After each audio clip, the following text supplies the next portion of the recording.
Krishna, Hare Krishna, Krishna Krishna, Hare Hare, Hare Rama, Hare Rama, Rama Krishna, Hare Krishna, Krishna Krishna, Hare Hare, Hare Rama, Hare Rama, Hare Hare, Hare Krishna, Hare Krishna, Krishna Krishna, Hare Hare, Hare Rama, Hare Rama, Rama Rama, Hare Hare, Krishna, Hare Krishna, Krishna Krishna, Hare Hare, Hare Rama, Hare Rama, Rama Hare Hare, Krishna, Hare Krishna, Krishna Krishna, Hare Hare, Rama, Hare Rama, Rama Rama, Hare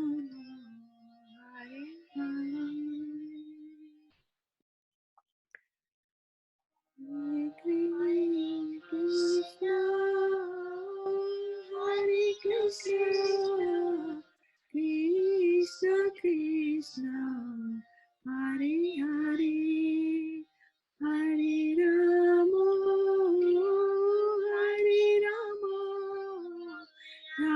Rama Rama, Hare Hare, Hare Krishna, Hare Krishna, Krishna Krishna, Hare Hare, Hare Rama, Hare Rama, Rama Rama, Hare Hare,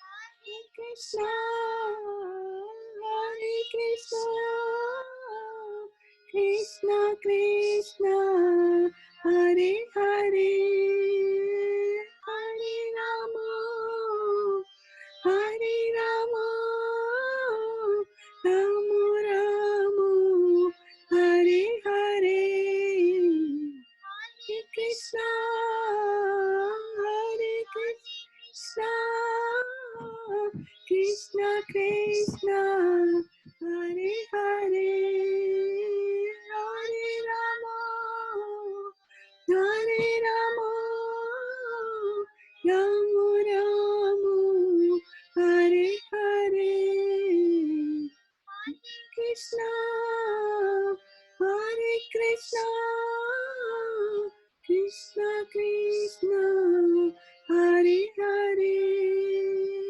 Hare Rama, Hare Rama, Rama Rama, Hare Hare.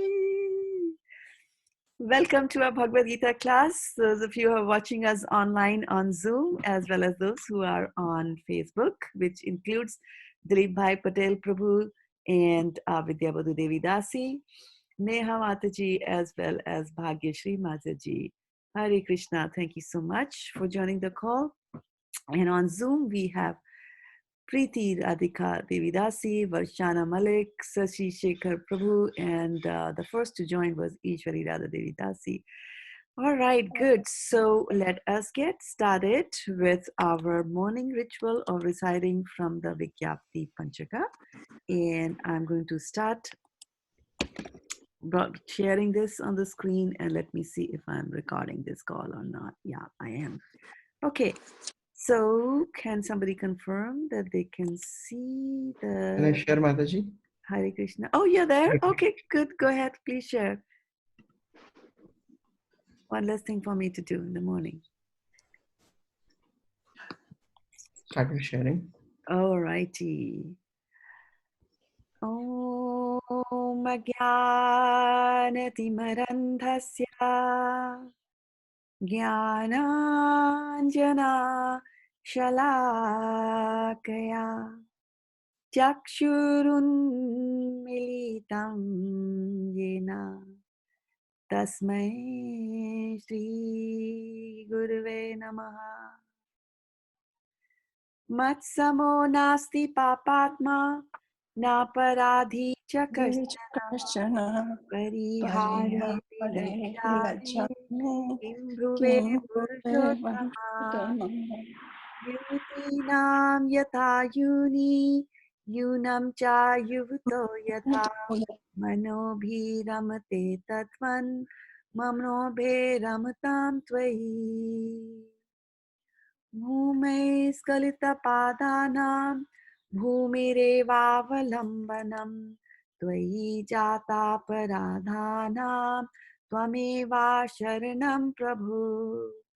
Govinda vallabhe radhe prarthaye tvamaham sada tvadiyam iti janatu govindo mam tvaya saha. Radhe Vrindavanadhishe Karunamritavahini Kripaya Nijapadabja Dasyam Mahyam Pradiyatam. Okay, so let's go and get our reading order for the day from Suyash Prabhu before we go into the translations for this. Varshana Mataji, Ishwari Radha Mataji, Khyati Mataji, Niral Prabhu, Priti Radhika Mataji, Shashi Shekhar Prabhu, Victoria Mataji, Suyash, Manasi, Shraddha Mataji. All righty. Okay. So who's going to go in now? Good morning. Who am I after? Me. Varshana Mataji.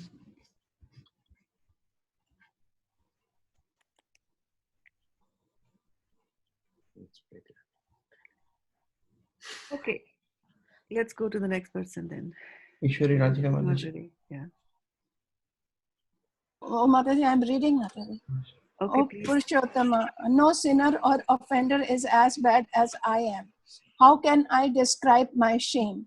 Just as the minds of young ladies take pleasure in young men, and the minds of young men take pleasure in young women, kindly let my mind take pleasure in you only. Hare Krishna. Sorry, ma'am.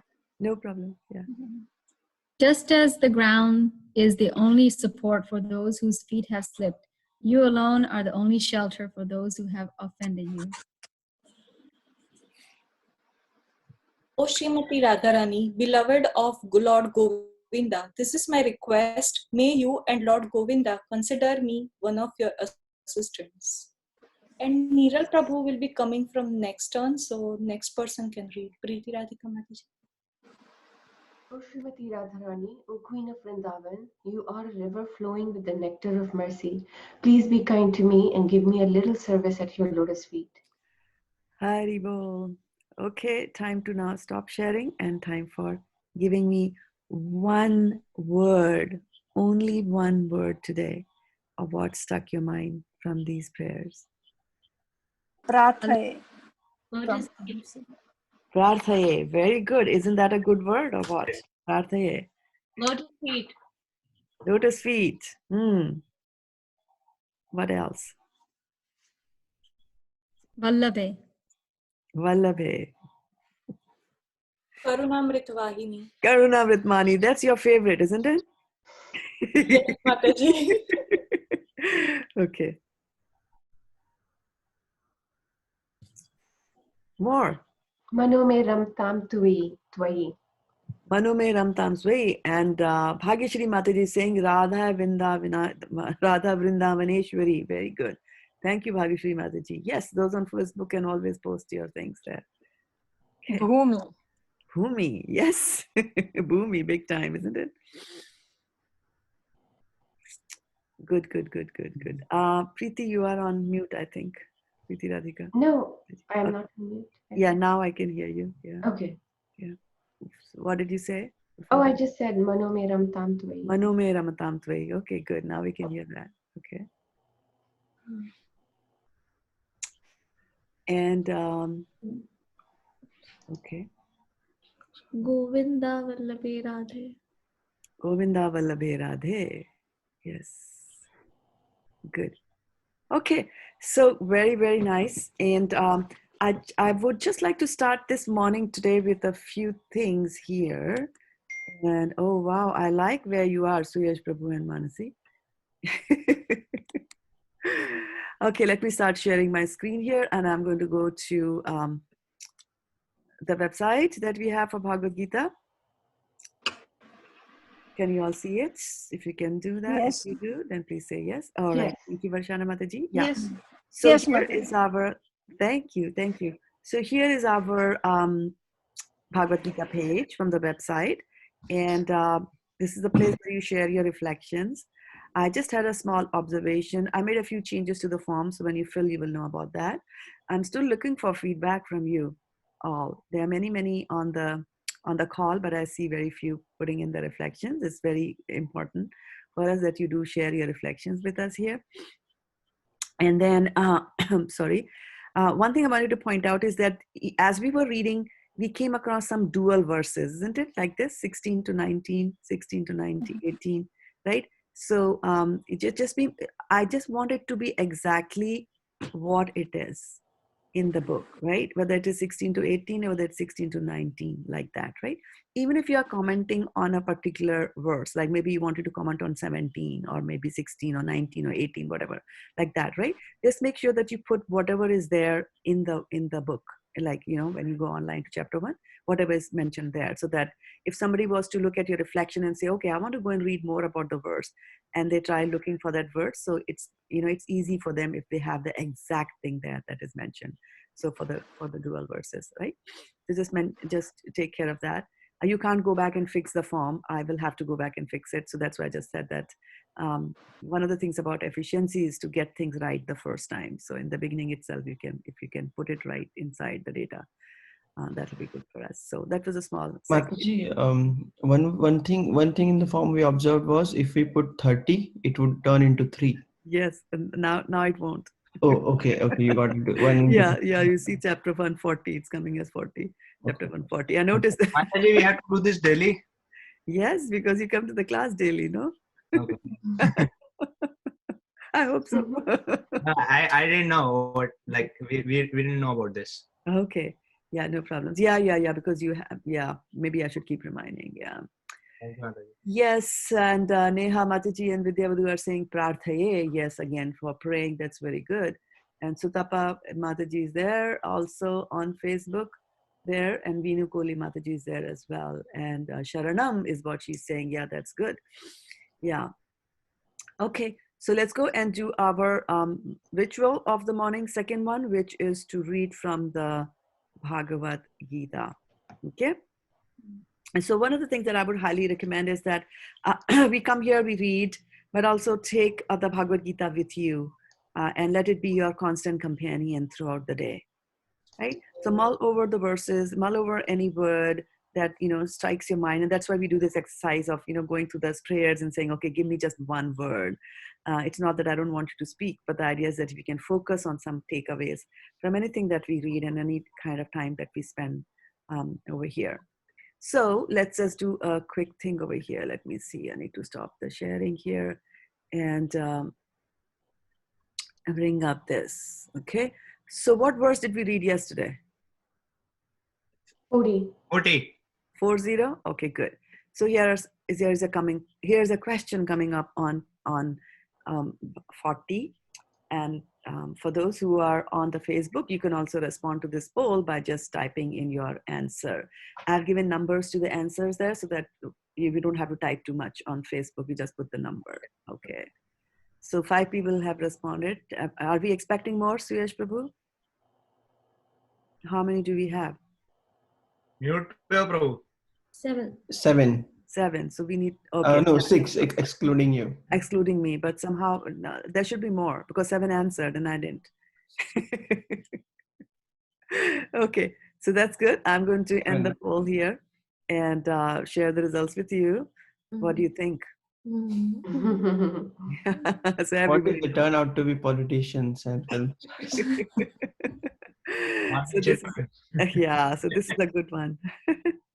This is a good one. Okay, so this shows progress and this shows that you are retaining information as we read here. Okay, so let's get going now with the verse, and I'm going to share the screen here. And who is there? Who's going to read now? Suyash Prabhu. Victoria Mataji. Victoria Mataji. Okay, here we go, Victoria Mataji. Chapter 1, Observing the Armies on the Battlefield of Kurukshetra. Text 1, Dhritarashtra said, O Sanjay, after my sons and the sons of Pandu assembled in the place of pilgrimage at Kurukshetra, desiring to fight, what did they do? Text 2, Sanjay said, O king, after looking over the army arranged in military formation by the sons of Pandu, King Duryodhan went to his teacher and spoke the following words. O my teacher, behold the great army of the sons of Pandu, so expertly arranged by your intelligent disciple, the son of Drupad. Here in this army are many heroic bowmen, equal in fighting to Bhim and Arjun, great fighters like Yudhan, Virat, and Draupad. There are also great, heroic, powerful fighters like Drishtaketu, Chekitana, Kashiraj, Purujit, Kunti Bhoja, and Shaibhya. There are the mighty Yudhamanyu, the very powerful Uttamaoja, the son of Subhadra, and the sons of Draupadi. All these warriors are great chariot fighters. But for your information, O best of Brahmanas, let me tell you about the captains who are especially qualified to lead my military force. There are personalities like you, Bhishma, Karna, Kripa, Ashwathama, Vikarna, and the son of Somadatta called Bhurishrava, who are always victorious in battle. There are many other heroes who are prepared to lay down their lives for my sake. All of them are well equipped with different kinds of weapons and all are experienced in military science. Our strength is immeasurable and we are perfectly protected by grandfather Bhishma, whereas the strength of the Pandavas, carefully protected by Bhim, is limited. Mataji, All of you must know. Hare Krishna. I think we skipped me. Yeah. I can read now. Okay, you can go ahead, Mataji, Divangi Mataji now. Okay. All of you must now give full support to Grandfather Bhishma as you stand at your respective strategic points of entrance into the phalanx of the army. Then Bhishma, the great, valiant grandsire of the Kuru dynasty, the grandfather of the fighters, blew his conch shell very loudly, making a sound like the roar of a lion, giving Duryodhana joy.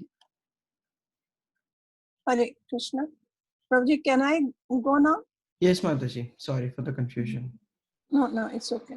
After that, the conch shells, drums, bugles, trumpets, and horns were all suddenly sounded, and the combined sound was tumultuous. On the other side, both Lord Krishna and Arjuna, stationed on a great chariot drawn by white horses, sounded their transcendental conch shells. Hare Krishna.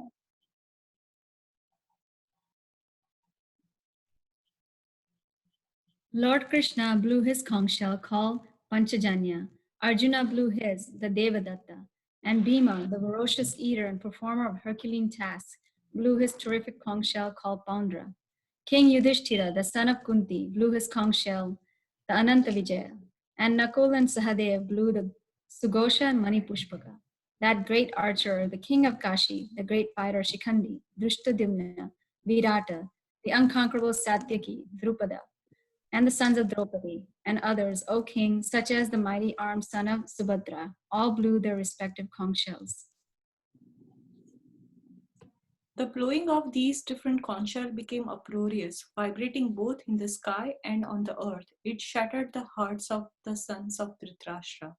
At that time, Arjuna, the son of Pandu, seated on the chariot bearing the flag marked with Hanuman, took up his bow and prepared to shoot his arrow. O king, after looking at the sons of Dhritarashtra drawn in military array, Arjuna then spoke to Lord Krishna these words. Arjuna said, O infallible one, please draw my chariot between the two armies, so that I may see those present here who desire to fight, and with whom I must contend in this great trial of arms. Let me see those who have come here to fight, wishing to please the evil-minded son of Dhritarashtra. Sanjay said, O descendant of Bharata, having thus been addressed by Arjuna, Lord Krishna drew up the fine chariot in the midst of the armies of both parties. In the presence of Bhishma, Drona, and all the other chieftains of the world, the Lord said, just behold, Partha, all the Kurus assembled here. There Arjuna could see within the midst of the armies of both parties his fathers, grandfathers, teachers, maternal uncles, brothers, sons, grandsons, friends, and also his fathers-in-law and well-wishers.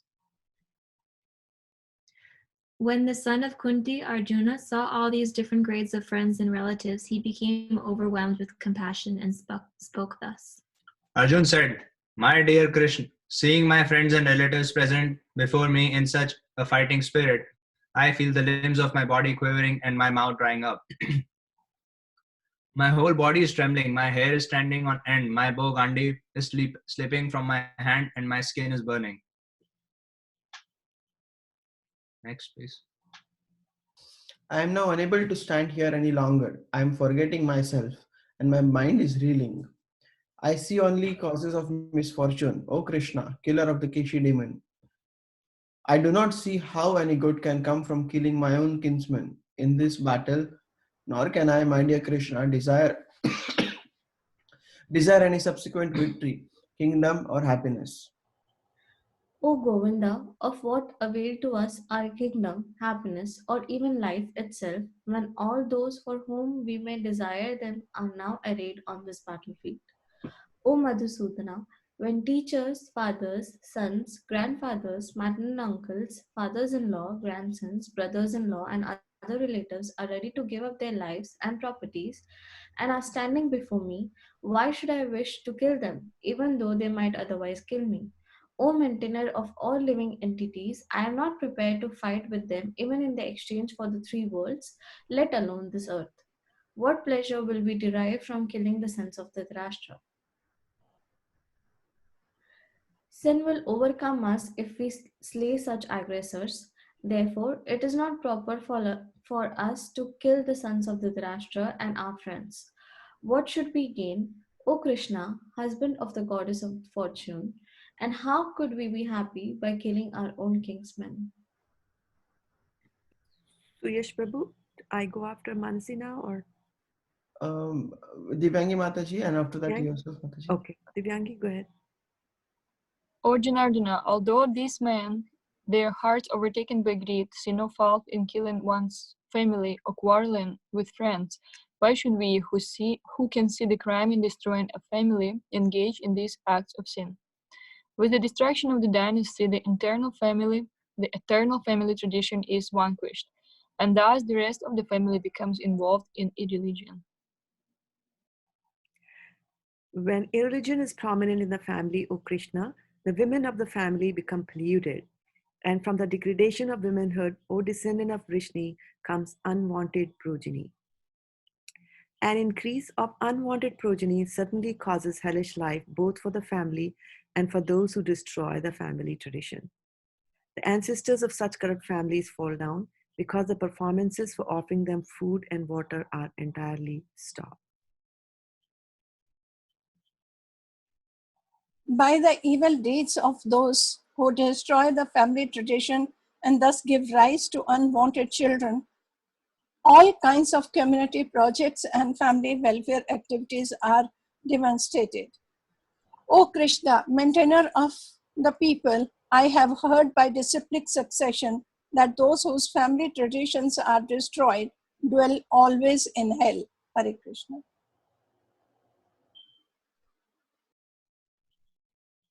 Alas, how strange it is that we are preparing to commit greatly sinful acts. Driven by the desire to enjoy royal happiness, we are intent on killing our own kinsmen. Better for me if the sons of Dhritarashtra, weapons in hand, were to kill me unarmed and unresisting on the battlefield. Sanjaya said, Arjuna, having thus spoken on the battlefield, cast aside his bow and arrows and sat down on the chariot, his mind overwhelmed with grief. Hare Krishna. Haribol, Haribol. Okay, so we have finished one chapter of Bhagavad Gita. And time for reflection. And sorry, Divyangi, for stepping in ahead of you. Ananta Vijaya, King Yudhishthir's council.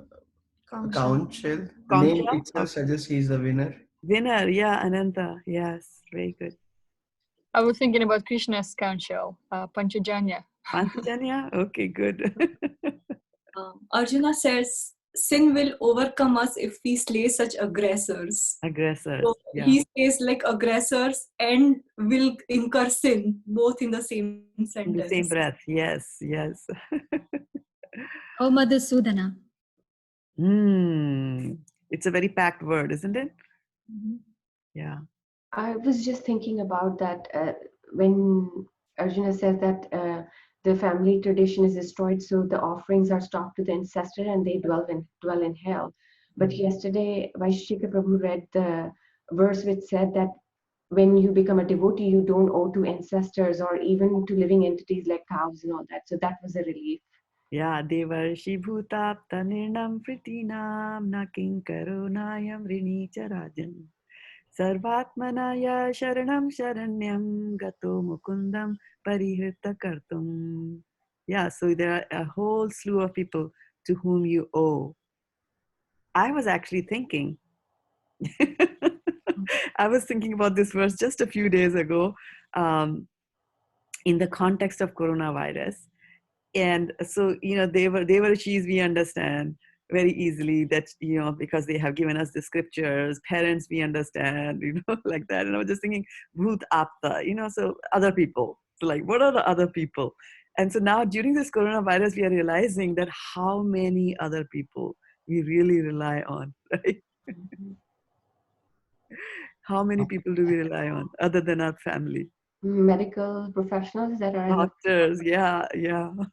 Even grocery workers, right? Yes. For getting us the food. Up to the chain of farmers, everything. From where it Now we starts really from. know who is essential, and we all are non-essential because We are the consumers. We don't do anything for anybody. Yeah. Yes, every now and then we kind of start taking things for granted, isn't it? Right? The letter comes in your box and you just assume that, okay, it has come. Somebody posted and it reached my home.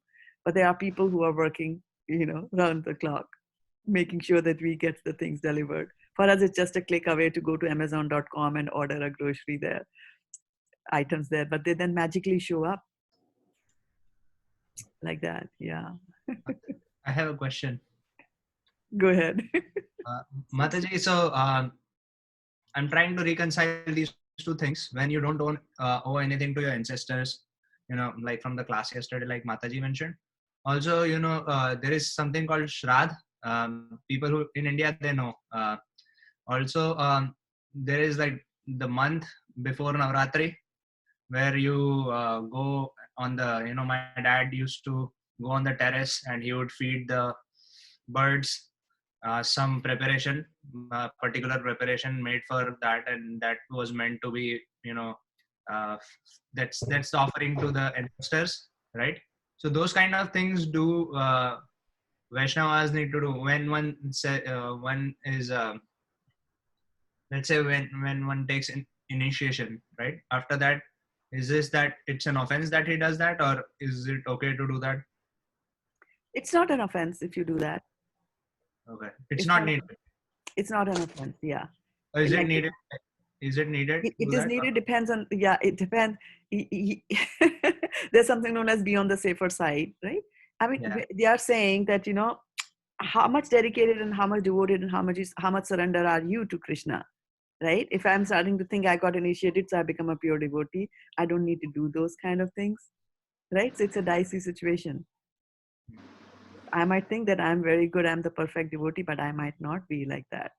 So am I really being, absolved of all my responsibilities? I So think that is also an opportunity, right, to offer Krishna Prasadam to the birds and ancestors. there you go. Exactly. Exactly. So it depends on, very good point.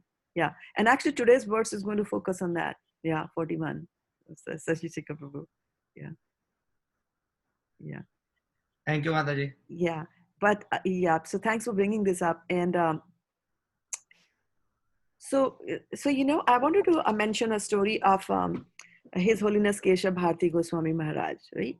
So he's a sannyasi, and sannyasi means that he has left all family connections, and he is based in Govardhan, and he lives there, and he used to live there, and completely dedicated to ISKCON and Krishna conscious activities.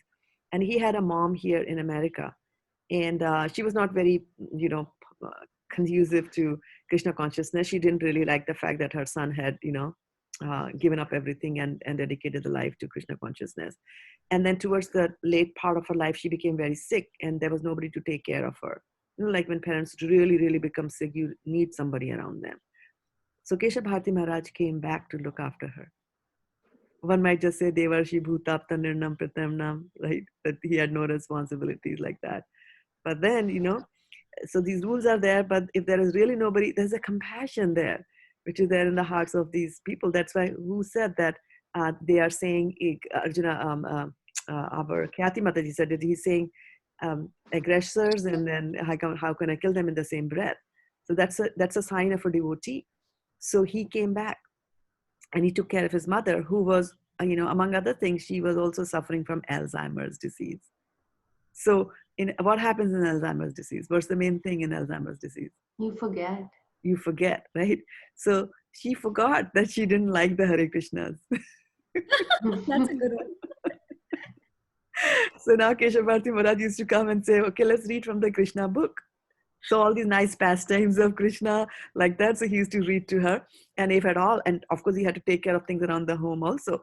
So if at all he got late someday in going and reading to his mother, she would say like, hey, come read the Krishna book.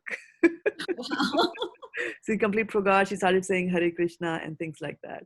So, Sashishika Prabhu, there's no hard and a fast rule over there. You will, you'll see the higher picture, the bigger picture, and then do that. Hare Krishna Mataji. Hare Some of in the families, you see, the children don't believe in all these rituals. So in such cases, is there any way that we finish off all our Shraddha and everything before we die? Yeah, so we will look at the bigger picture and the bigger question as to why this Shraddha is done, right? And I wanted to, right, why is it done in the first place? To understand why the Shraddha ceremony is done, and then whether we need to do a self-Shraddha or not, right? And the fear is that my son will not do it. Well, I don't even have a son. Like that. So, yes. So we'll talk about that in today's class. I just wanted to mention one thing up front, that although they look the same when they are written in English, but Shraddha and Shraddha are two very different words, right? So if you open up the Sanskrit pronunciation guide, you will never make the mistake, right? And the Sanskrit pronunciation guide is hanging on our website like that. And we have Sonia Mataji watching us on Facebook, as well as Rupa Mataji. Oh, amazing, Rupa Mataji. Thank you so much. Mataji, yeah. One more question came up. Yesterday we were watching Mahabharat. So Yuyutsav was on whose side? Yuyutsava is the same as Yuyutsu. Yuyudhana? He was on the side of Kauravas. He was brother of Kaurava. But he went to the party of Yudhishthir right before the war. Yudhishthir asked anyone who wants to come from their side to my side. Now is the last chance, and from their side to from my side, anyone has to go on that side.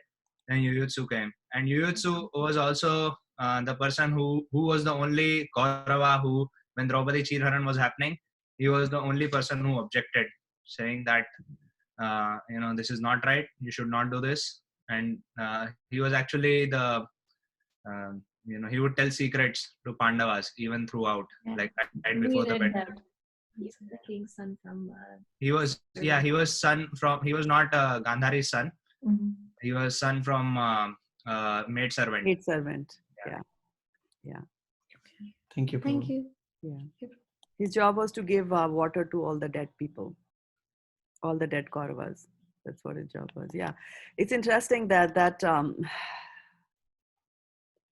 yeah, that's a whole big thing about the Dhritarashtra and the birth of Yudhishthira, but we'll take that some other day. I don't want to divulge from the Shraddha ceremony, which is there. Okay.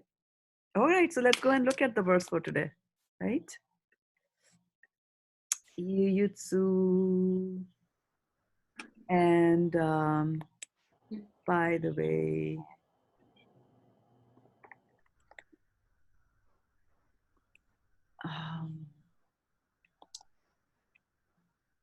can you see?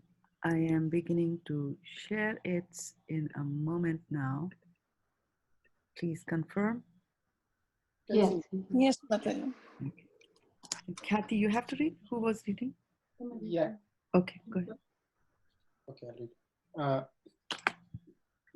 Sankaro narakayaiva kulagnanan kulasya cha patanti pitaro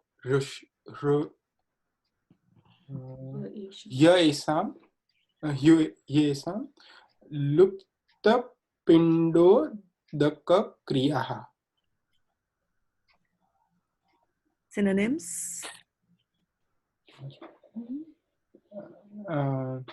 Oh, sorry, it's me. Shankara, such unwanted children. Narakaya, make for hellish life. Eva, certainly. Eva, certainly. Kulaghananam, for those who are killers of the family. Kulasya, for the family. Cha, also. Patanti, fall down. Pitraha, forefathers. He, certainly. Esham, of them. Lupta, stopped. Pinda, of offerings of food. Udaka, and water. Kriyaha, performances. Translation. An increase of unwanted populations certainly causes hellish life, both for the family and for those who destroy the family tradition. The ancestors of such corrupt families fall down, because the performances for offering them food and water are entirely stopped. Purport. According to the rules and regulations of fruitive activities, there is no need to offer periodical food and water. There is a need. There is a need. Oh, there is, sorry. There is a need to offer periodical food and water to the forefathers of the family.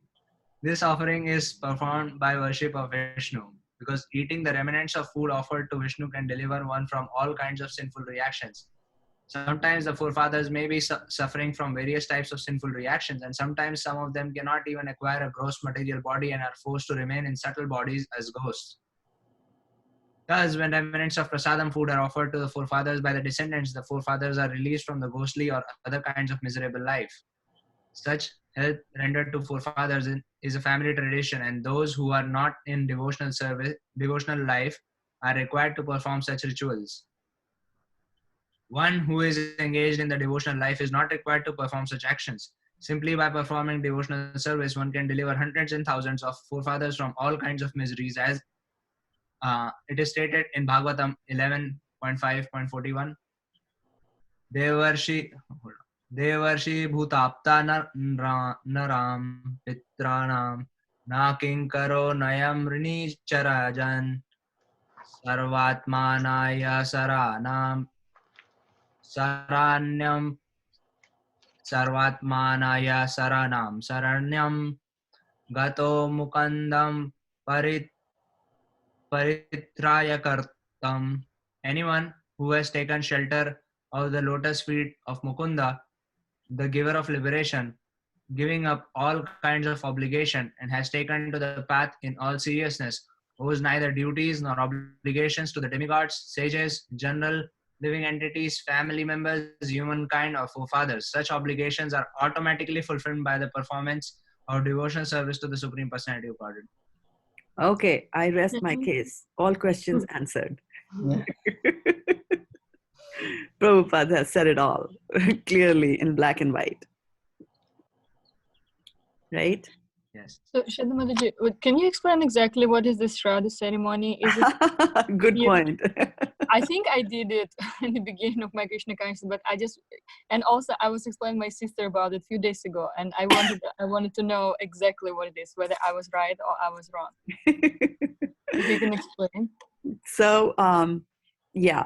So in Shraddha ceremony, there are two types of Shraddha ceremonies that happen, right? One is a Shraddha ceremony that you will do when somebody has died in the home, right? So, and then there is another Shraddha ceremony that you will do at a designated time in the year, every year. So there are X number of days that are set aside for doing some devotional service, and in the end of it or somewhere there, you will do some ceremonies there. So the question now comes is that why do we need to do the Shraddha ceremony? Okay, now let's go back and first look at the purport by Srila Prabhupada one more time, because we didn't do that exercise of what are the key things that stuck out to us, right? So here, the very first sentence, Prabhupada is saying, according to the rules and regulations of Fruitive activities. fruitive activities. Okay, so this is something that we have to understand very clearly, that it is a fruitive activity. You want something more, hovering on a material plane. That is why you're doing the Shraddha ceremony, right? So there is pindadan that you do, and you water you offer and things like that. Okay. So what happens is, what's going to happen when we die? What exactly happens when we die? When the soul leaves the body, what happens? It has to go to its destination. To another body. Right? So and so Prabhupada says that death is like sleeping in one body and waking up in another. But there's a lot that happens, and Srimad Bhagavatam will tell you about that in Canto 3. That what happens when the soul leaves the body, right? So the whole life we have been attached to this body, and we have been thinking about this body as mine, and I am this body. And then suddenly death comes. So at the time of death, the mind is very, very confused. Mind is very, very confused. The soul is going to leave. I've got all these attachments to the body, to objects around me, to the cell phone, to this laptop. If I'm a sannyasi, I can be attached to my danda, like that. So, and then of course, children and family and things like that. So there are all kinds of attachments which are there. So the soul, and then the desires are there. What if I just die before having breakfast today? I might have a desire that I want to have poha or khichdi or something like that for breakfast. I might have cooked it and waiting for it to eat, and then I die. So there are these desires are there also in our mind, right? So what happens is that we know that at the time of death, the soul leaves the body. And then what else goes with the soul to the other body? Subtle Subtle body goes, yes. Right? What else goes? All Sanskar. our desires, all our thoughts. Yeah, all that is stored in the subtle body. Devotional service? Devotional service, very good. Yeah. Our sanskars, the patterns that we have. The patterns that we have, yeah, they're all stored inside the subtle body, yes. And then also your pranavayu. Here, there are different kinds of prans I had mentioned a few sessions ago, that, pran, apan, saman, vayan, there are many, many types of air. They also go with the subtle body into the new body, right? Now, now the subtle body has to go to Yamraj, right? Unless the Vishnu Dutas have come to get us. Vishnu Dutas coming to get us means it's fantastic. It's a lottery, We're not going to come back to this medieval. We don't even care about Shraddha at that time, right? But when we are going to go to Yamraj's place to hear the sentence, right? And whatever we are supposed to get, then we need some sort of a body. You can't just go there in your subtle body like that. So the soul is there, subtle body is there, then they get something which is a little higher than a subtle body, but not exactly a gross body. They get a body which is known as a pret. Have you heard the word pretatma? Mm-hmm. Right? Have you heard the word pretin? Right? So pret is not a bad thing. Pret is not a bad thing, because every soul that is going to go to Yamraj will need some kind of a body to be able to go there. So that body has to be formed now, right? like just as a gross body is formed when it is in the womb of the mother. So similarly, the pret body has also got to be formed, right? And now what happens is that the soul will resist going into that body because the attractions are here with this body. So that is why after the death of a person, we try to cremate them as soon as possible, right? So that that big source of attachment is gone. And then the soul has desires. So that's why people will start doing, devotional service, start reading from, different kinds of Puranas that talk about the soul and things like that. So that that soul which is departed can hear all these things and get over the attachments. And then they also give them food, right? The food is offered during that time that they will leave aside something every day for the soul to eat, right? So what happens is that the eating is not just the gross eating as we understand, that I take a gulab jamun and I put it in my mouth. That's the best kind of eating. But the pandits who come there to do that activities of offering the food to the departed soul, through that process of doing that, the food, the pret atma is able to take the food in the subtle form. So there is subtle eating also that happens. It's a complicated process, but it happens. Other entities are also involved in making that happen. Right? So the soul, when it gets that, the things are satisfied. Okay, I got my burger, whatever I wanted to eat. And then when the pret body is formed, and it takes about 10 to 12 days for it to happen. That's why we have the 13-day ceremony. And then the soul will go, right? Now, what happens to the soul there is a topic of another discussion. It's a totally different thing there, right? What happens when you go to Yamraj, Yamlok, and all those kinds of things, right? So now, suppose the soul has to be born again, then it'll enter a suitable womb. Depending on your karmas and depending on your desires, you'll get a suitable womb, right?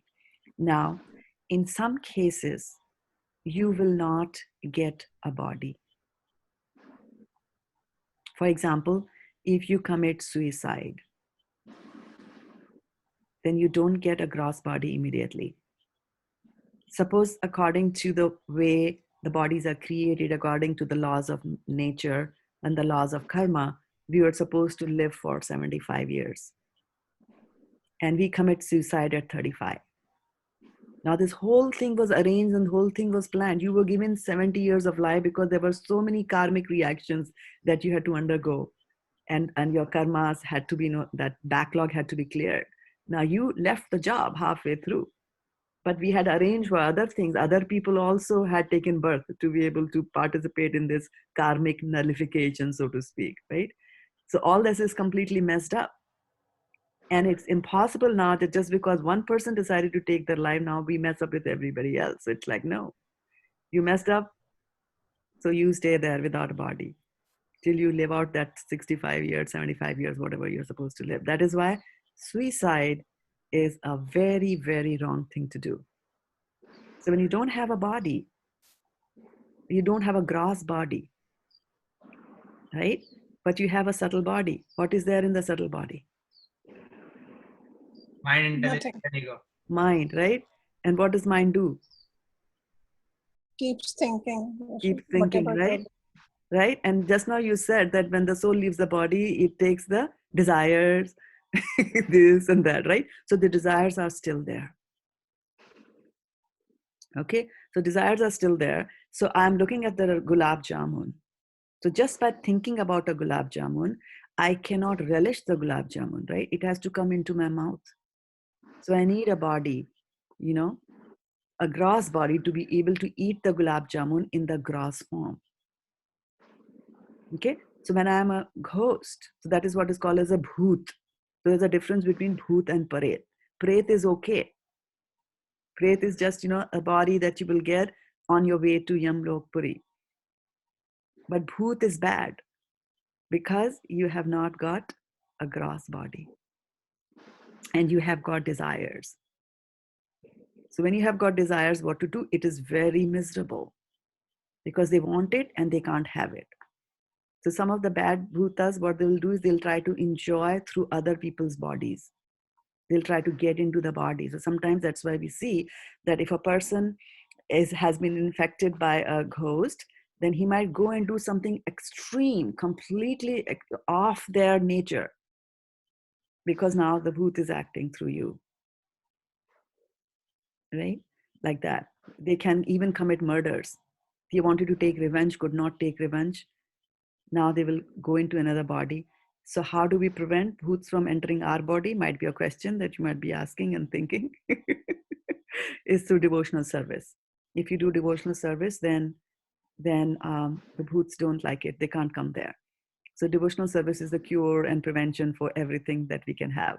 And we hear of stories of how Prabhupada used to go and chant Hare Krishna mantras in haunted places, and the ghost would go away. And people could feel a very heavy pressure. I think even in, George Harrison had one of those haunted places where Prabhupada did Kirtan, and people could feel it. They could feel a pressure of an evil spirit, and they could then suddenly feel that, the doors will fly open, and you can, feel that something is left like that, and relief is left there. So that is what we have as called as the ghost, right? Then also, you might be just elevated to some other planet. You could be going and living in some other planet like that, right? Now, when people die and they have gone to Yamraj in the Pret body, and Yamraj has given the verdict, okay, you are going to go to heavenly planets. All right, you're going to go to the hellish planets because of what you did, right? And then sometimes I might have done just sufficient amount, of good and bad.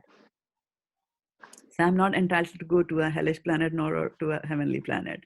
So I go to planets known as Pitri Loka, right? So that is why these verses are talking about Pitri. Okay. So what happens is that because of your credits, in something good that you did, you are there, and it is not bad. That place is not bad. You can still, get some enjoyment there. But the idea is that I want to sustain myself over there. Now you can't sustain yourself over there unless somebody gives you food. And how do you get the food? Right? So it is like as if, Victoria wants to have a burger up there in Pacifica, and I'm saying, okay, here's a burger here from Foster City, right? So how is that going to happen? So that's a science which is there, which we don't understand. And so people will perform Shraddha ceremony. So that is that yearly thing that we do. Again, Prabhupada is saying it's a karm kandi activity. Why are we giving them food? Because we want to let them to stay there. Our ancestors, we want them to stay there, and we want them to get the food. Now, how do they get food? If I'm offering, and this is not ordinary food, this is actually prasadam, as Khyati Mataji was pointing out, that this is an opportunity for you to do worship of Vishnu. And if there is some prasadam, you are offering the prasadam to your ancestors. And so there is a subtle science over there as to how these prasadams will get. There are demigods. There are 33 crore demigods. What do you think they're doing? So there are demigods who will carry, this food in the subtle form and give it to the ancestors who are there, right? Because if they don't get it, then they will fall down like that. So it's a karm kandi activity that people do. Now to do that, you need a son to be able to perform your duties. That is why you see people in India are crazy after getting a son. Why? Because my son will take care, my son will perform the Shad ceremony every year for me, and then I can enjoy if I happen to go there. Like that. Okay? So, so Varshana Mataji, to answer your question, right? If the kids are not doing it, don't care about it, whether the kids are doing it or not. You just continue to do your devotional service, and Krishna will take care of you. Right? So these are Karam Kandi kind of activities that we're doing. Yeah. Mataji, I heard a story about a girl who was very sick in the hospital, and she left the body and she went to, because she used to like her grandparents, she went to Pitralok and she met them there, And there, you see, she narrated this story when she came back to life. The doctors announced that she is no more. But you see, after a few minutes or after half an hour or whatever time, I don't remember, she came to that body had a life, and she narrated this story. What is this? You see, is this true or it is a made-up story or what it is? Well, this is known as near-death experience and out-of-body experience, right? Yes, You left yes. the body, and so in your subtle body, which is also known as astral body, you can travel. So she didn't go in the gross body, obviously, because the gross body was in the hospital, right? But the mind can go anywhere, right? And because of attachment, it takes you there. So it's not a big thing. It's just like you flew in an aeroplane and went to USA and then came back to India. It's the same thing, because you have some attachment. You want to see your daughter here in USA. You take a flight and then you call back. A visa over, come back, like that. You can't stay there. So yes, it happens. People go there, and actually, the wives who do sati, right? They used to do satis. Where would they go? They would go to the same planet, known wherever the pati has gone. So that is called as pati lok, not priti lok, not pitri loka, but pati. Pati is wherever your husband has gone, you will go there. So there's no such planet known as pati loka. It is a concept that wherever your husband is, hellish planet, you go there. Heavenly planet, you go there, like that. Right? Mataji, the other Can I day, ask a question? Sorry. the other Yes, day, Prabhu. Yeah. I was listening to Gadadhar Das Prabhu, and he told us the calculation. I'm just bringing it so that so in Pitrulok, we offer them prashadam every year once, because 1 year of this world is equivalent to 1 day of Pitrulok. Pithiloka. There you go. Very well. Yeah. Thank you for that. It should be 6 months, right? They might want to eat twice. I'm joking. I eat 4 times. Okay, are you listening?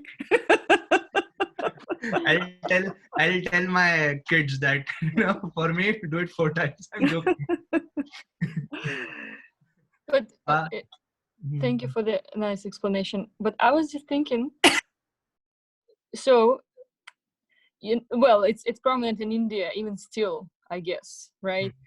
But it seems like, well, people have the knowledge about, Vedic knowledge about Krishna, obviously, also, even though they might worship demigods, but they, like, from the beginning, they are already aware that kids will do it. That's why they don't have to care about anything else. Like, why it's like that? Why they kind of just do it themselves and just, don't go even to Pitriloka? Because they kind of thinking, I'm going there anyway. Seems like it's only one way where they can go, and kids will take care of them. Yeah. And kids are actually taking care that, we don't know where our ancestors are. And right? So some of our ancestors could be in a ghost body. Right? So they do it, but you are very right. Why? This is a Karam Kandi activity. One opening sentence from Prabhupada was like, this is Karam Kandi. It's clearly said that to you. So ideally, we should all be doing devotional service, but how many of us are so lucky to have received a book from Prabhupada, which changes our life, right? And we take to these kind of things, right? So, yeah, ideally, we should be doing devotional service. I was just really thinking that people do it to really free these people, free the souls from, because we're offering prasadam, right? Like Definitely. Yes. Yes. Not just to feed them over there all the time, but right, kind of lead somewhere. Exactly, and that's why when Shashi Shekhar Prabhu was saying that that should we even do that? Is there any harm in doing it? There's no harm in doing it. It takes time. So you have to decide. Can I ask one question, please? So this 13-day period, it is not applicable to devotees, right? Devotee, as soon as he leaves the body, Vishnu Dutas come and grab hold of him and take him to this spiritual destination, whatever it may be, depending on the person's liking. The devotee never goes in Yamaraj's courtroom, right? Yeah. Okay. Yeah. Okay. Devotee not Another So there is no 13-day period for a devotee. He Yes. goes I mean, immediately. you have noticed that people have cut short the 13-day period also to 4 days now. 4 Yeah. days. Divide of all, yeah. I don't understand what that means, yeah, but this is So, Kali Yuga. This is supposed to happen. And Mataji, yeah, my follow-up question was also you mentioned Bhoot and Pret. Pret goes. Bhoot stays in the local. Roams here, yeah, both will roam here and there, right? Yeah. So there is like there are more categories of to that. All I've heard is like there are more, right? Bhoot, Pret. There is Pichach, Betal. Pichach, There are many. There are many Rakshas, types. Yeah. Rakshas.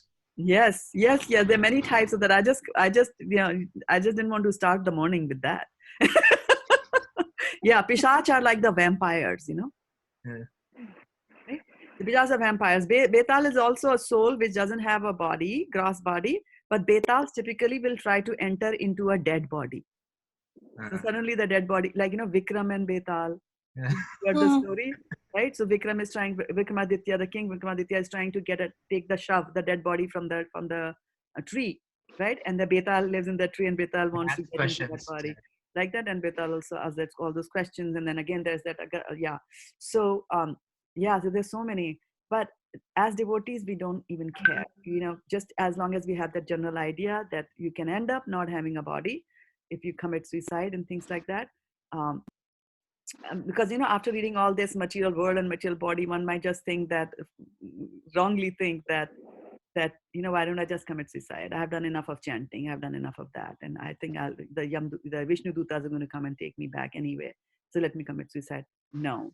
And also, if you're thinking that let's commit suicide because it is unbearable for me to handle all this, so committing suicide doesn't make it any different. It just, you know, gets added to your backlog. You'll come back again after roaming here and there, and from what the shastras and other narratives are there, that it's very difficult to be in the body of a ghost, because constantly you have those desires and you can't eat it. I mean, it's almost like, you know, if you are on some sort of a diet, like what are those diets which are popular these days? keto diet. Lemonade. Keto diet? Lemonade. Okay, yeah. Atkins. Yeah, and then you come to the temple and everybody is having the Sunday feed prasadam. And you can't have that because, oh, I can't take this, I can't take that, I can't take this. You are miserable. So the bhutas are also very, very miserable. Yeah. I wanted to mention that I think in Narasimhadev blesses Prahlad says that if a devotee like you is born in a family 7 generations before and after, they 21. 21, yeah. So that's a huge one, and not only in the spiritual life, like after we leave the body, even in this present body, like somebody becomes a devotee and they are blissful, the people around, friends, family, at least those are ripe fruits. They want to know what is your secret of happiness. I want to follow what you have, I want to get what you have. And I've like, you don't have to go far. In my own family, once my sister became a devotee, I became a devotee, her friend became a devotee, her friend's sister became a devotee. So it's just a chain reaction. So here itself, there's a lot of pain. And friends, sisters, friends, fiance, I think, or friend also joined the other day, right? Yeah. Exactly. Yeah, it's a chain reaction. And one thing I also wanted to mention is that, and this is for parents of the devotees who are watching us, is that when we say that if you become a pure devotee, then 21 generations prior to you and 21 generations after you, they all also get liberated, right? So it's not that because I did all the devotional service, so 21 generations before me and 21 generations after me are going to get liberated like that. It's not an inheritance that you get. They will be placed in a situation or in a circumstance or in an environment which will be very conducive for them to do devotional service and then go back to Godhead. That itself is a huge thing. To be placed in an environment where you can do all that is also a huge thing, right? I mean, Kathy Mataji is in the research area. She can tell us that if you are in a lousy university, you cannot pursue your research work. You have to have the best equipments, you have to have the best guidance and things like that. So similarly, that happens to the 21 generations here and there. Hare Krishna, Mataji. Mataji, if a person commits a suicide, and you see, and the people, those who are behind, means family members, if they pray for her to, won't her that period will become less, or his period become less, or something like that, or no? I don't She know. continues to complete I those. don't know. I don't know. But spiritual rules always override all the material rules. So if Krishna is pleased with you, then he can do anything. Krishna is the supreme personality of Godhead. He can do anything. He can override all the material laws. Shraddha Mataji, I Ishwari just Katha. have one question. When you were saying that when the soul leaves the body and they go in a timely manner, so isn't it, I've heard this before, that the soul actually sticks around that body, hovering around that body until those 12, 13 days. And this is the reason why we do bhajan until 12, 13 days, right? Yes, attachments. Yeah, yeah. And during that time, the Pret body is also being formed. That's where, yeah. Yeah. But so the body is, or the soul is around the body. Let's say the body is not at home, obviously, and the people are praying in the house, but the body is at the funeral home or wherever, you know? So how does that work? Like, You want to know? 8 o'clock, where is it? I'm at the funeral. Okay, 9 o'clock, let's go see my daughter. The soul can move here and there. The soul sometimes even come, like, sometimes parents die in India and they come and visit the son after death in America. Attachment. Suddenly they will see, the father is standing at the foot of the bed. I remember somebody reading it somewhere, and the person sees the father at the foot of the bed and he says, okay, I know, Dad, you have died. Like that. Yeah. The soul can go here and there. Mataji, it happened with me also once. I'll tell you, a friend of mine, a very close friend, and she was suffering from cancer. And when she was about to die, and her husband called my husband, because he was all alone by himself. So he went, I did not go. When she died, Mataji, after 3 days, she came in the balcony of the house, and she was standing there. I mean, trying to look through the window. The curtains were there, and I could feel that she is there. I got up and I said, Namaste. And that's all. And she went back. Yeah. After that, she never came in this thing. I was so scared. Whole night I could not sleep because of this thing. Yeah. I So was so when scared. you're scared, you should chant the Hare Krishna mantra. That is the way to go. That time I didn't know Mataji. A long time ago. Yeah. I'd also like to welcome Rohit Prabhu, Deepak Prabhu, who have also joining us, and Achyuta Radhe is here, and your friend and our friend Rinku is also there, Virendra Prabhu and Tani, Nizdham Prabhu, and Danvat Pranams to all of you who are watching us there. Yeah. Yeah, so essential thing to keep in mind is that, death is there, and then being a devotee, there's a little bit better chance of going to a better destination. Otherwise, we know the destination, and our ancestors could be there. Very interesting thing sometimes also happens, and I heard someone say, is that that in my previous birth, right, I would have been born in some other family and died, and I would have had children there, and those children might be performing Shraddha ceremony for me every year, but I am here in this world. I'm not in the Pitri Loka and things like that, right? So if they are performing ceremonies for ancestors who have already taken birth, right? That will be a logical question that will come to your mind. What about those if they've already taken birth? Yeah. So it'll reach you here also, because just as it reaches the heavenly planets, and whatever you're offering, it'll go to the right people. And I also heard, I haven't read it, so I can't confirm, but I've heard people tell me that these devtas, when you offer prasad to Vishnu and then you offer it to the ancestors, then they take care of the subtle subtle aspect of the prasad, the subtle prasad, and then they travel on sunbeams, on sun rays, and that's why they're able to go very quickly and deliver the food stuff. So how does that subtle food stuff get delivered to me here, or good things can happen to me over here? That is a detailed science, and we don't even have to spend our time in that. What we need to keep in mind is that Arjuna is saying in this particular verse is that Sankaro Narakayeva, and I wanted to point out that it is not Shankar, it is Sankar, right? Sankaro Narakayeva Kulagna Nam Kulascha Patanti Pitaro Hesham Luptapindo Dakakriya.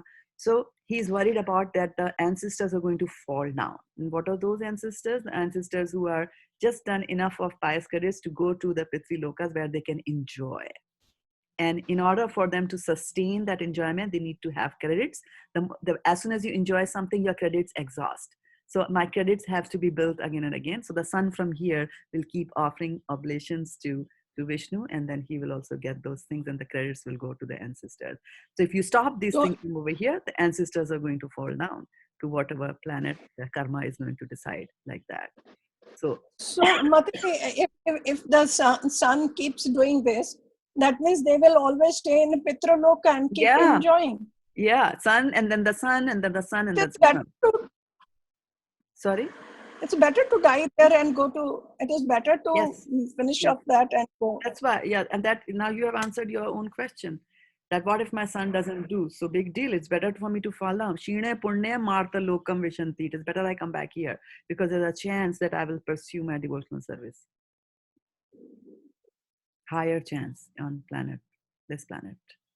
Welcome, Garima Mataji. Good to see you. Thank you, Shraddha Mataji. Now I understand. It's so interesting. Now I understand why people are so attached to these things. So yeah, Prabhupada explained it to all to us. Yeah. Like that. So the forefathers, these are the forefathers. In some parts of the world, people actually also pray to the forefathers. Where does Krishna talk about prayer to the forefathers? In 9th chapter. In which chapter? 9th. When you pray to forefathers, you go to their planets. Yeah. Pritrin yanti pritivita. So if you pray to the forefathers, then you go to the planets of your forefathers. Yeah. People in Japan do a lot of ancestor worship. Yeah. Some people in India also do. Some of the tribes. Okay. All right. It's 7:40. 40. Time flies so fast. Time goes very fast. That is true. Yeah. So, this is a heavy topic. It should open our eyes to, death can happen anytime. And we should be careful of what we are doing so that we end up in the right destination. Don't go to the wrong place. So we should always be prepared and chant the Mahamantra. Yes, always, 24/7. Let it run on the back panel, on the back burner. Put it on the back burner, always. Yeah, like that. So Arjuna is thinking, about the Varn Sankaras, unwanted. What does it mean, unwanted progeny? What does it mean, unwanted children? Children, those who come from children, those who, once the lady is a widow, so many other people have eyes on her. So you see, sometimes out of, because she needs to take care of the children and she is distressed and she cannot do it.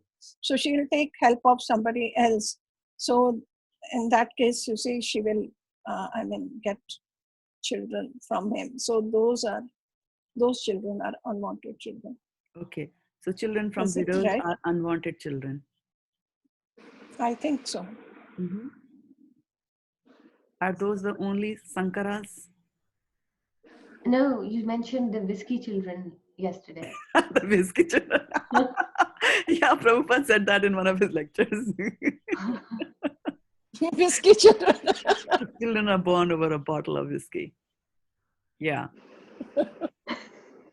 So any of the kids which are born out of Out of wedlock. Garbhadhan sanskar, yeah, out of Garbhadhan sanskar, out of not wedlock, out of Garbhadhan sanskar, are all Varnsankaras. So we are all Varnsankaras, most of us. Prabhupada says that. And in Kali Yuga, that is what happens, right? So unwanted means what? The parents didn't want them, or what? Necessarily. Because in the what do you say? The mindset, whatever the mindset the parents had, that's what the kids are gonna have, and they're not gonna know what is regulative principles and all these things to follow. I think. Very, very good point, right? I mean, nowadays kids are born before the parents get married, right? I mean, I remember I was shocked when I came to USA and one of my colleagues said that, oh yeah, you know what, we got married yesterday. And my 14-year-old son was my best man. So I was like, it took me a long time to digest that fact. So you can have a one sankara, and the parents can love them. They're just not born to the proper thing. So why do we call them unwanted then? The parents can want them. Because maybe they didn't plan them, and they didn't kind of know what to expect from all their acts. That they just wanted to enjoy. That's why.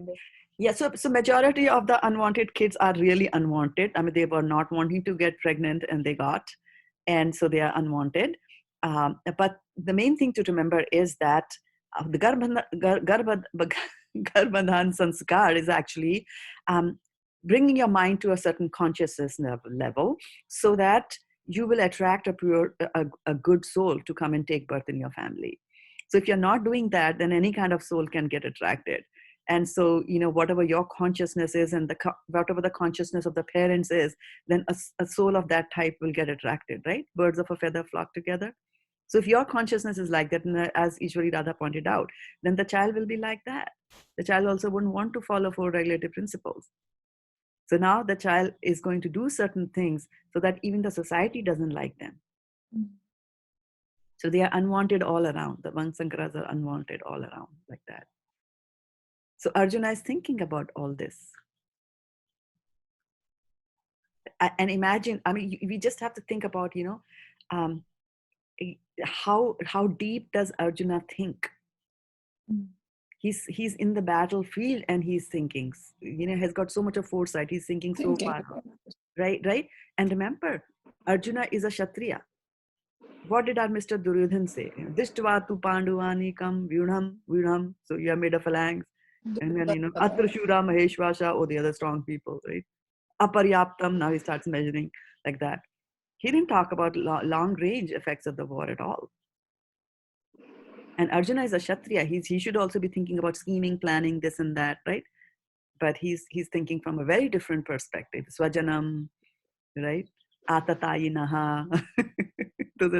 And then here, Sankara, Sriya, Srishu Dushtashu, right? Adharma bhivavat Krishna. So he says adharma will happen. So now the thing is that, adharma is going to happen. So if you stop doing all these things, right? So if you stop following the dharma, if you don't go to the temple, if you don't worship Krishna, like here, especially in USA, you'll find a lot of people. There are a lot of people, like, I'm Mr. Goody Two Shoes. I do all kinds of good things. Whenever there's something extra in my home, I will walk to the Goodwill and I will donate. And I will donate here to the soup kitchen. I will do this and I'll do that. I'm doing good. I'm doing good. Do you go to church? No, I don't believe in God. So what's wrong with that? They're nice people. You go and meet them, they're honest. They're polite. They're misguided. What is wrong?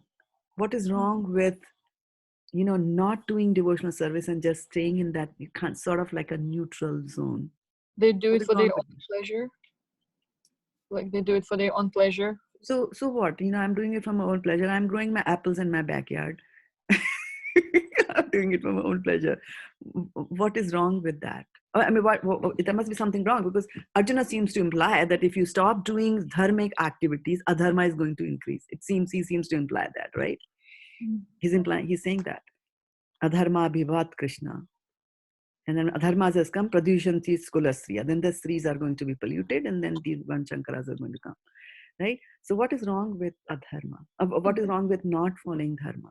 So those people will keep coming back, enjoy the fruits of their activities, but they'll never rise above it. They will never rise above it, right? So that is the one that we see, right?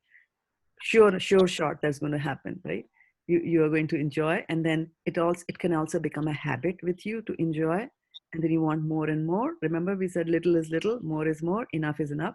So it could happen that nothing is enough for us. So here it is, the thing to note is that it is the nature of this material world. We have to understand this, that we are not in a good place. It's the nature of the material world. There are modes of goodness, mode of passion, mode of ignorance. They're there all the time, cycling through a day. From goodness, you enter into passion in the afternoon. From passion, you enter into ignorance in the evening, right? So there is a very high risk that you will end up doing something wrong if you're just staying neutral, right? And the second thing is that we might say that I'm not committing any sinful activities. You know, what do? I wear vegan shoes. Like that, you know. I'm so careful that I'm not killing any animals. But you don't know that in the process of making those vegan shoes, what was involved? What politics was there? Did somebody kill somebody to get that job? And from that money. So there are all kinds of things. How was the boss? Was he exploiting? How was the employee? Did he use his other things to get the job? Like that. So there is sin which is there in everything. What to talk about sin being in the grains every Ekadashi? So you could be growing your own grains in your home and saying, I'm safe, I'm not polluting the atmosphere, I'm very nice and very cognizant. But then sin is there here. So you have to be attached with devotional service. Karmani nirdahati kintu cha bhakti bhajam govindamadi purusham tamaham bhajami. That's why don't worry about Shraddha, don't worry about this, don't worry about that. If you just pursue devotional service, then devotional service takes care of you. And not only does it take care of you not sinning and not committing any further activities, not suffering because of the sins that you have committed, it also removes your tendency to sin. So that is why it is important for us to do devotional service. And Arjuna is worried about that also. Because if the elders are going to go away, if the elders are going to die, then who is going to tell you what to do and what not to do? Who's going to tell you stories from Ramayana? Who's going to tell you that you have to read the Bhagavad Gita? Who's going to tell you that you have to control your senses? There'll be nobody there to tell you that. So that's why Arjun's vision is very wide. He is thinking. But there is something which is missing there, and Krishna will tell him that over there. Okay. So should we call it a day? Today was a long day, but I was expecting that it'll be a long day. And let me just look at some of the messages that I got here on Facebook. I can see a lot of messages there. So yeah, Rohit Prabhu is offering you obeisances here, and and then he's exclaiming that how wonderful devotional service is, and it indeed is. It is a wonderful thing. Yeah. And then Atulya Radhe Mataji is talking about that if we just continue to stay here in this world and just enjoy, they are saying that they will continue to accrue more and more karma. Yeah, that's also a problem here. That you come here to enjoy the good results of your good karma, and you might end up doing some bad karma. It happens all the time. Nal Kuver and Mani Griva, the sons of Kuver, right? They must have done a lot of good things to have become a demigod. But and that too, Kuvera's sons. But then they started indulging in wrong things, and they were made into trees like that. So yeah, that risk is also there. So it's a very risky place to be in. So always take the shelter of Krishna. Hare Krishna, Hare Krishna, Krishna Krishna, Hare Hare, Hare Rama, Rama Rama, Hare Hare. Vanchakalpatarubhyacha kripa sindhubhyev cha patitanam pavnebhyo vaishnavebhyo namo namaha goprimanande hari hari bol. Hari Hari Bol. Thank you everybody for joining us on this call, as well as those who have joined us on call. And we will meet again tomorrow. And tomorrow it's going to be a short class, right? It's Friday. Okay. Have a wonderful day. Stay engaged in devotional service to Krishna, and no bhoot or no paret or no prasad can come and get you.